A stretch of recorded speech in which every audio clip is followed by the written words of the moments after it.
আসসালামু আলাইকুম। প্রিয় দর্শক, গতকালকে আমি দৈনিক প্রথম আলোর একটা জরিপের কথা বলেছিলাম। সেই জরিপে তারা অনেকগুলো প্রশ্ন করেছিল এবং তারা একটা একটা করে প্রশ্ন নিয়ে আলাদা আলাদা রিপোর্ট করছে। কালকে কিছু করেছে, আজকেও কিছু করেছে।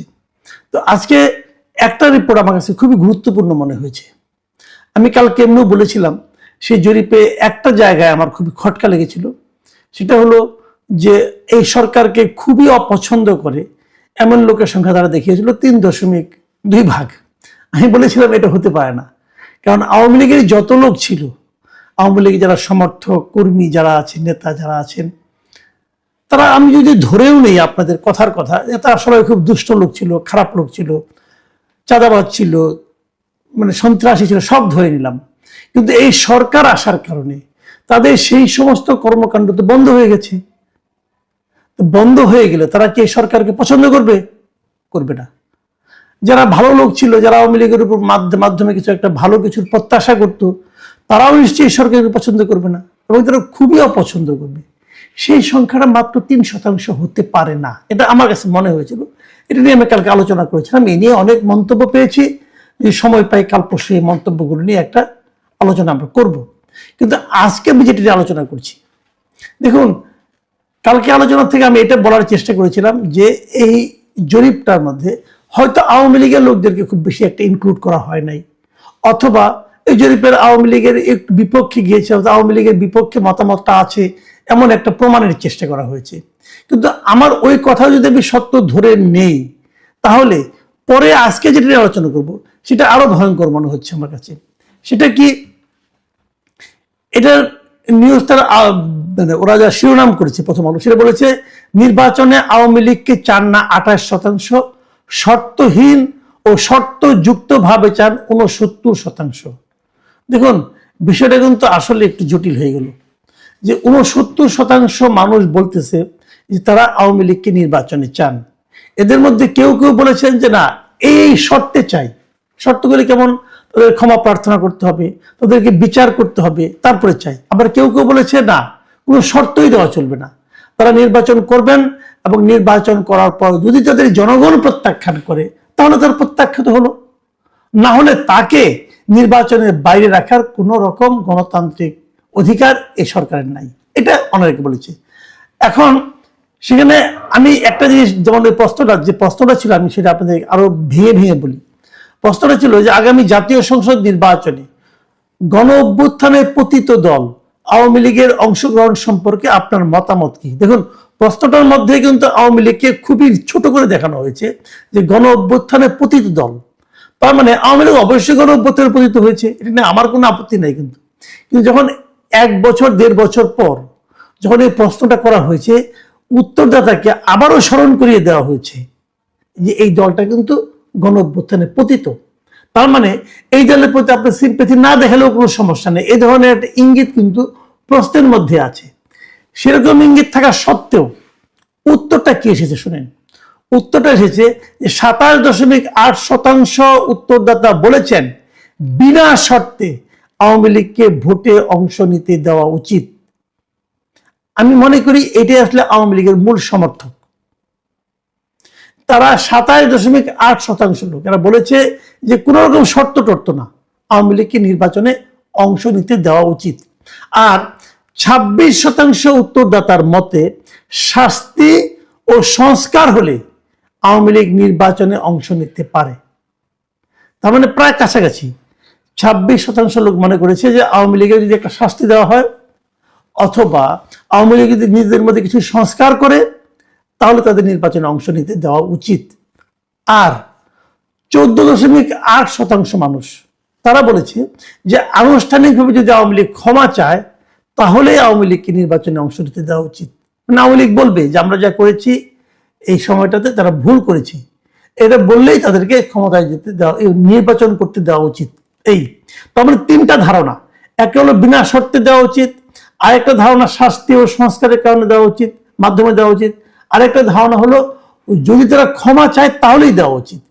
এই 3টা যোগ করলে দাঁড়ায় 69.2%। এখানে 69.2% লোক বলছে যে আগামী নির্বাচনে তারা কিছু শর্ত দিয়ে অথবা শর্ত না দিয়ে যেভাবে হোক তারা আওয়ামী লীগকে নির্বাচনে দেখতে চায়। আমরা যে নির্বাচন দিকে অগ্রসর হচ্ছি, মানে ডক্টর ইউনূসের অন্তর্বর্তীকালীন সরকার, তারা যে নির্বাচনে আয়োজন করতে যাচ্ছে, সেই আয়োজনের সঙ্গে কিন্তু এই ৬৯.২% মানুষের মতামতের কোনো মিল নেই। এই যে এত লোক বলছে যে আওয়ামী লীগকে নির্বাচনে অংশ নিতে দেওয়া উচিত, আর সরকার বলছে যে আওয়ামী লীগ নির্বাচন করতে পারবে না, তাহলে সেই নির্বাচনে সাধারণ মানুষের প্রতিনিধিত্ব, দেশের সমস্ত মানুষের যে মতামত, তাকে সত্যিকার অর্থে প্রতিফলিত হবে? আমার মনে হয় হবে না। এবং আমার সেই সঙ্গে এটাও মনে হয় সরকার একটা বড় ধরনের ঝুঁকি নিতে যাচ্ছে। দেখুন প্রিয় দর্শক, এটা যখন আমি সরকারের নিউজটা পড়লাম, পরে বিকেলের দিকে আমি আমার যে এই ইউটিউব চ্যানেলটা আছে, সেখানেই আমি একটা জরিপের মতো করেছি, যে এই প্রশ্নটা আমি করেছি। আমার প্রশ্নটার সঙ্গে এদের প্রশ্নের খুব একটা অমিল নেই। আমার প্রশ্নটা ছিল যে আপনি কি মনে করেন আগামী নির্বাচনে আওয়ামী লীগকে অংশগ্রহণ করতে দেওয়া উচিত? আমি প্রশ্নটা ছোট করে করেছি। উত্তর কি এসেছে দেখেন, ৭২% লোক বলেছে অবশ্যই নির্বাচনে অংশ নিতে দেওয়া উচিত। তার মানে ওখানে ছিল ৬৯.১%, সবগুলি যোগ করলে, আর আমার এখানে হচ্ছে ৭২%, মানে কাছাকাছি। কিন্তু মানে সাধারণ মানুষের যে মতামতটা, এটা প্রথম আলো এবং আমার এখানে প্রায় একই রকম হয়েছে। আর নির্বাচনে অংশ নিতে দেওয়া উচিত নয় বলেছে ২১% লোক। অপরাধের জন্য ক্ষমা চাইলে নির্বাচন করতে দেওয়া উচিত বলছে ৫% লোক, আর ২% লোক কোনো মন্তব্য করতে চায় নাই।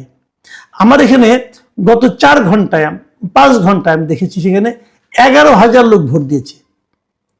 ১১,০০০ লোক কিন্তু তারা বাংলাদেশি। তারা আওয়ামী লীগ, বিএনপি, জামাত এদের কারো না কারোকে ভোট দেয় অথবা অন্য কোনো দলকে ভোট দেয়। তাদের মধ্যে ৭২% লোক বলেছে যে আওয়ামী লীগকে নির্বাচনে অংশ নিতে দেওয়া উচিত। আর যদি তারা ক্ষমা চায় তাহলে বলেছে যে ক্ষমা চাইলে আরো ৫% বলেছে তাকে নির্বাচনে ভোটে ইলেকশন করতে দেওয়া উচিত। তাহলে এই যে দুটো আমরা পেলাম, প্রথম আলোর এত আলোচিত জরিপ আর আমার মতো ক্ষুদ্র মানুষের ১১,০০০ লোকের জরিপ, মতামতটা কিন্তু ঘুরে ফিরে একই জায়গায় আসছে। সেই মতামতটা কি? যে আওয়ামী লীগকে নির্বাচনে অংশ নিতে দেওয়া উচিত। যদি আপনি না দেন, তারপরে না আমি এগুলো মানি না, আমি আমার মতো যেটা ভেবেছি সেটাই হবে, তাহলে কি হবে? আপনি বৃহত্তর জনগোষ্ঠীর মতামতকে উপেক্ষা করলেন। তো যে সরকার বৃহত্তর জনগোষ্ঠীর মতামতকে উপেক্ষা করে, সেই সরকারকে আমরা কি সরকার বলবো? সেটা কি জনগণের সরকার হবে? হবে না।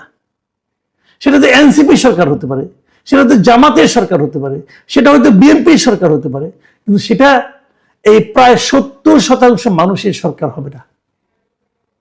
তো ৭০% মানুষের মতামতকে উপেক্ষা করে আপনি কিছু একটা করে ফেলবেন ভাই, সেটা কি ইতিহাস আপনাকে ক্ষমা করবে?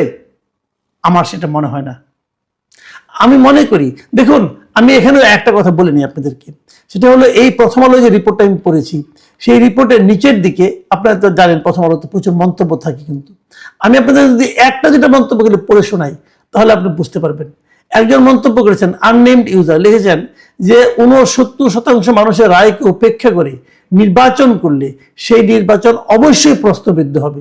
সরকারের উচিত জনগণ যে আওয়ামী লীগকে আর ক্ষমতায় দেখতে চায় না সেটা ভোটের মাধ্যমে প্রমাণ করে দিতে। এটা কিন্তু একজন ইউজারের বক্তব্য। এখন যদি আপনি ভোটের মাধ্যমে প্রমাণ না করতে পারেন, তাহলে আপনি নিজে নিজে সিদ্ধান্ত নিলেন না তাদের দেওয়া উচিত না, সেটা কি আপনি পারেন? আপনি তো বিচারকও নন। যদি বিচার বিভাগের মাধ্যমে একটা সিদ্ধান্ত হতো তাও আমরা মানতে পারতাম। আপনি কে সিদ্ধান্ত দেওয়ার? আপনি কেউ না। আপনি যে আসলেই কেউ না, এটা আপনারা কদিন পরেই বুঝতে পারবেন। আপনারা কেউ না। আপনারা মনে করছেন আপনাদের সবকিছু করার ম্যান্ডেট আছে, এই মনে করা আপনার মধ্যে সীমাবদ্ধ। এই দেশের মানুষ সেটা মনে করে কিনা সেটা আপনি জানেন না এবং জানার চেষ্টাও করেন নাই।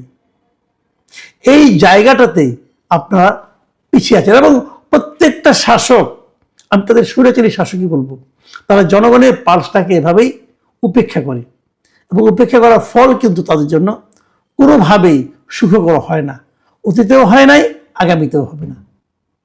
প্রিয় দর্শক, এখন এই পর্যন্তই। আল্লাহ হাফেজ।